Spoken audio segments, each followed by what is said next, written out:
The Ahsoka episode Toil and Trouble focuses on two things: an emotional decision and the action on Corellia.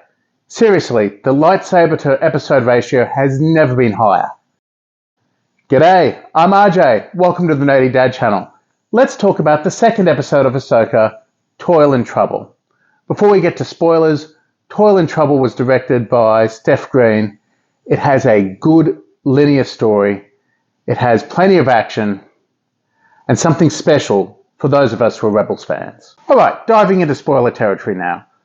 As with last week, we get an opportunity to see Sabine do something that's not fighting, that's not contributing in a linear way to the story. And I like that we show off her, last week, her artistic eye, this week, her tech skills, as she, I suppose, opens up the brain of the droid and discovers that the droid's point of origin was the Corellian shipyard. So from there, it's a fairly linear story. Hera and Ahsoka go to Corellia. They check out Morgan Elsbeth's former shipyard, only to find out that things are exactly what everyone thought they were going to be. Yes, it's still working for the Imperial Remnant, and we get this wonderful duel between Ahsoka and Marek, and we also get to see Hera's flying skills in action. So I thoroughly enjoyed this segment. There's not a lot to talk about, but I did enjoy this action block in Corellia. Of course, as well as the action on Corellia, the other heartbeat, I suppose, of this episode is the decision for Ahsoka and Sabine to become master and apprentice once again. I mean, Ahsoka talks with Hera, Sabine talks with Hera, Sabine talks with Huyang, and while we don't know what happened to break these two headstrong women apart in the first place, don't know the event, but we can take an idea on the attitudes. They eventually come to the realization that, yes, they should be together and they should be, training each other.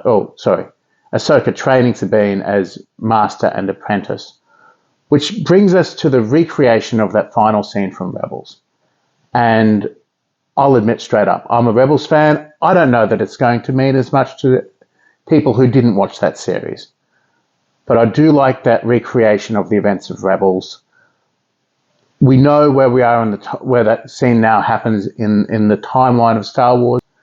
And it's just nice and heartfelt. And that's almost all I've got left to say about the episode, but I do want to briefly touch upon the bad guys. I like that we see Dathomirian magic, I believe for the first time in live action. Obviously, we've seen it in animation, and we have the wonderful character of Merrin in the Jedi Survivor, Jedi Fallen Order games.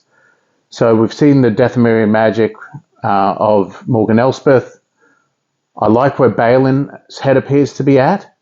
He will kill Ahsoka, but it doesn't look like he's happy about doing so. It's something that's kind of utilitarian. I'll kill her, but it's kind of a shame. She's one of the few remaining Jedi. So I like where his head's at. I like that we see Dathomirian magic. And really, the aesthetic of the Eye of Sion is just cool. So I can't wait to see what they do in a couple of days' time for episode 3.